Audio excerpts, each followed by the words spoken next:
Well, we're celebrating Labor Day here in the United States. I don't know how much people pay attention to these sorts of vacations anymore because there's so many people who are on gig work or freelancing and otherwise working on Labor Day. It used to be everyone took it off, and it was just terrific.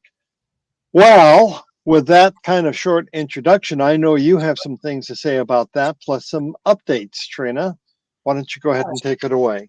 Yes, and everybody, this is Labor Day, and I was very much moved by I turned on my radio the other night on Saturday night, and I heard this gorgeous voice. You have Paul Robeson suited to bring up, Scott? I do. Do you want to start it off with that? With that, this is this is Joe Hill, and I looked him up, and he is a real labor leader who was then killed with a firing squad, probably unjustly, in Utah. And so the message in it is that he's 10 days dead, but his message does not die. And I hope for all of us that our message and the love that we give will not die when we do. So this is a real labor ode with Paul Robeson. Okay. Thank you, Scott.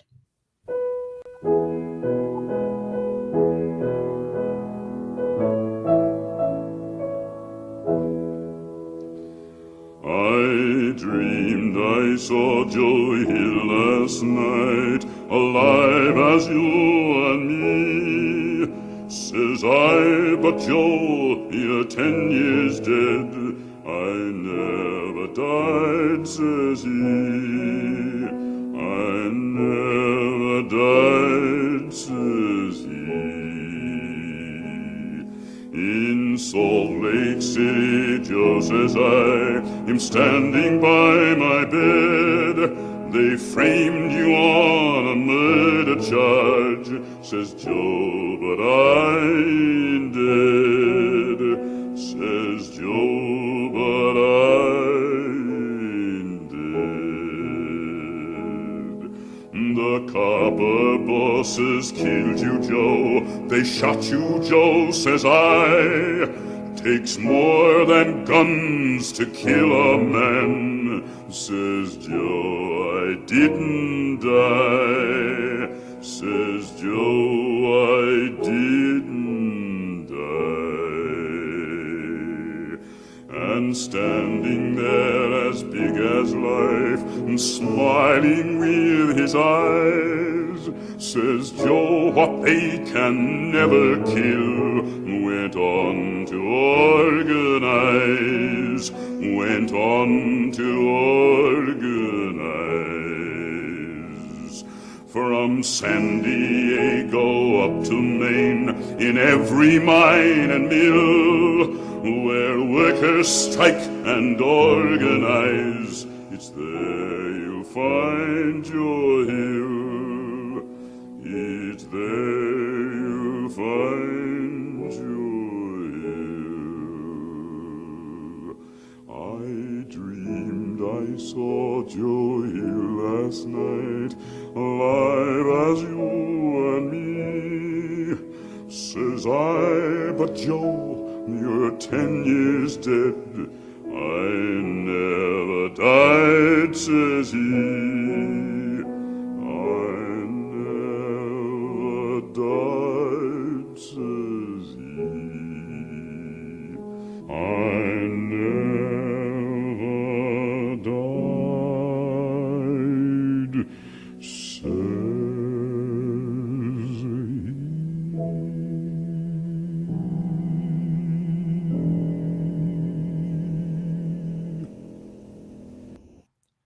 Thank you, Scott. Thank you, Paul Hill. This is Labor Day. And I'm thinking of all the people who labor without much appreciation and have for so long, so hard. And today's gospel, I thought was appropriate to read a little part of it. It's not a particular Labor Day gospel.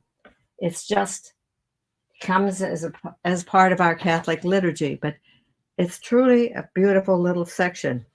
It's a section where Jesus is now grown up And he goes to the synagogue, as they always did in Nazareth, and he gets up to read, and he's given the scrolls, and he turns to the prophet Isaiah, and he reads this part. The Spirit of the Lord is upon me, because he has anointed me to bring glad tidings to the poor.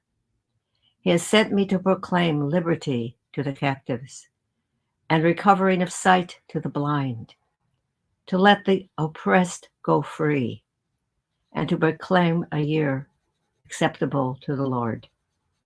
Rolling up the scroll, he handed it back to the attendant and sat down. And all the eyes of all the synagogue looked intently at him. There's more. They don't really accept him because they know who he's grown up with and who his mother and father are, or they think they do. And so they rush him and try to kill him actually that day. And but that's not the point for me of this. This is to let the oppressed go through free. And that's one of the jobs we have besides coming closer to God ourselves, to find ways to let the oppressed go through and trust that that those good things we do will not die with us. So I feel very grateful for that. Now I have some symbols of wonderful life here. Look at that. Can you see it, Scott? Can you see this caterpillar on this leaf? I don't know what you can see for sure.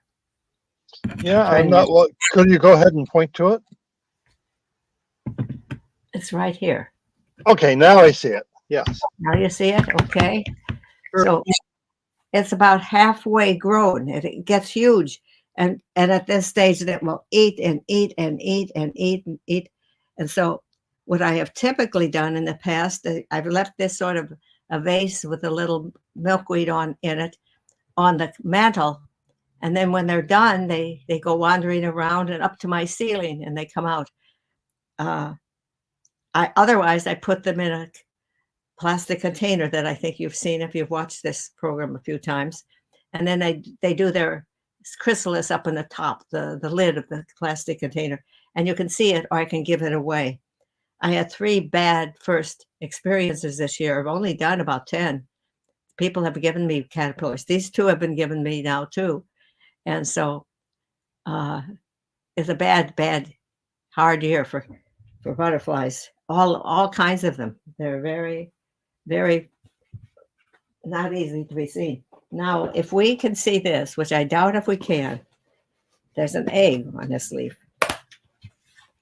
And what you'll see is how hard it is to see. So that's a good thing to observe.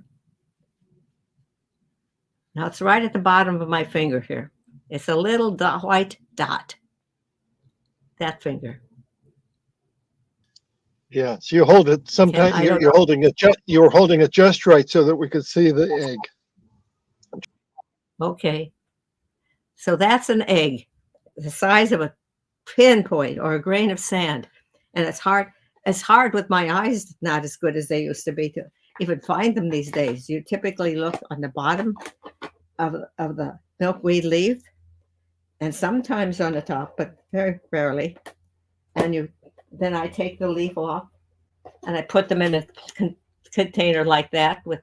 They can be there 4 days to hatch, and then another 2.5 weeks to eat and become big. The one that you saw before has about another week to go before it goes into chrysalis. So this is the last batch of the summer that they're still, unless with global warming and all, things just, the seasons change around a lot. So we might be going further into the fall if it stays hot. It's in a way been too hot up here. They leave Mexico in the end of February, beginning of March, in Michoacan in the south of Mexico. And they fly up here because they want it a little cooler. And so they have to have milkweed. The monarchs do, and flowers. So they get up here around late June or July and into August.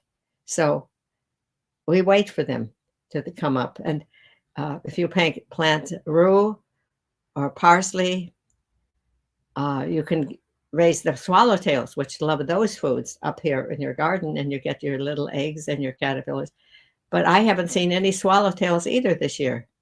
So butterflies are down, bees are down.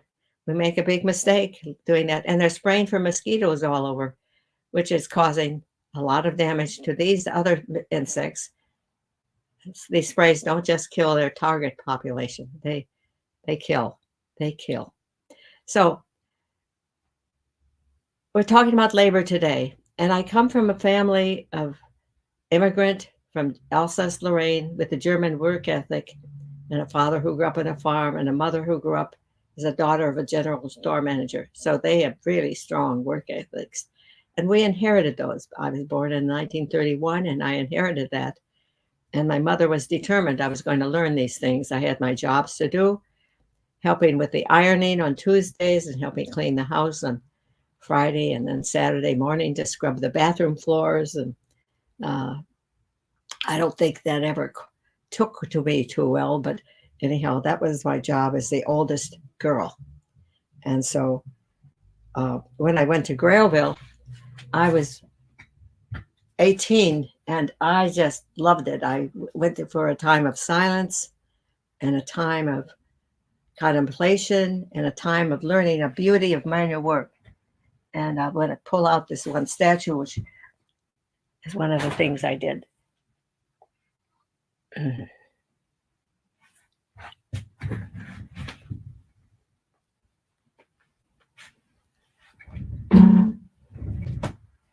Well, I'm not finding it quickly enough. It was a woman hanging up a sheet. I did a beautiful statue of a woman hanging up a sheet.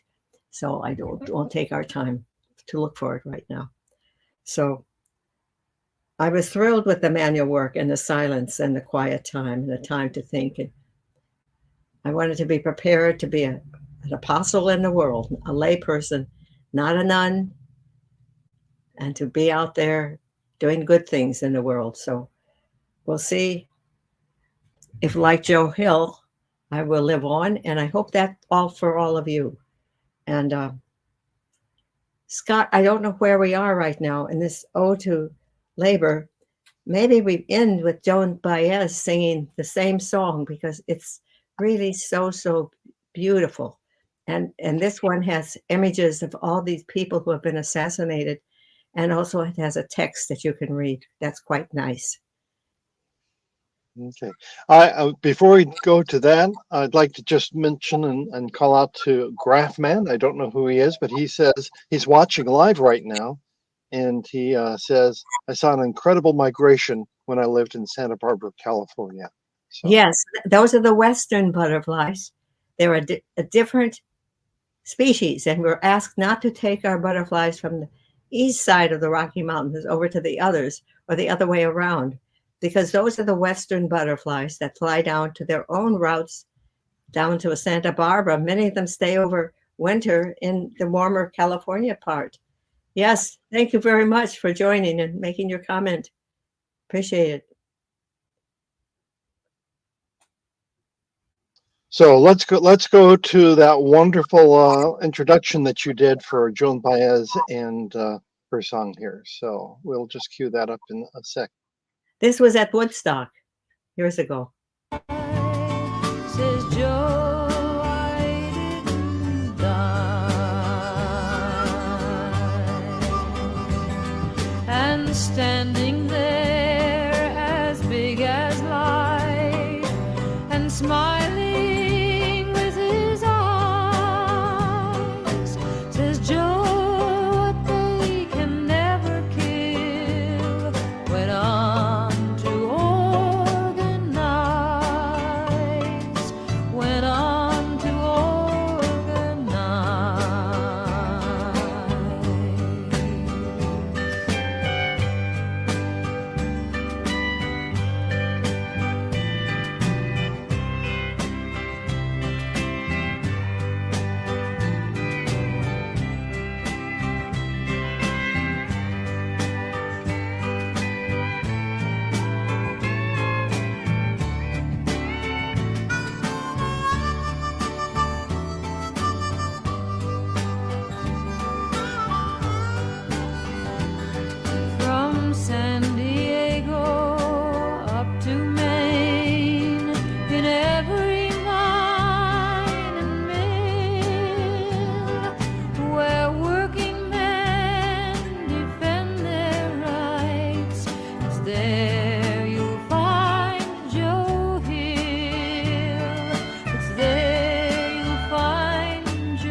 I never died, said he.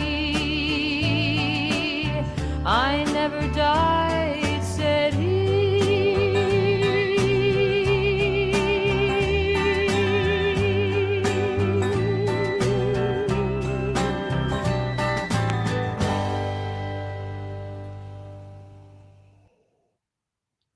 Thank you, Scott.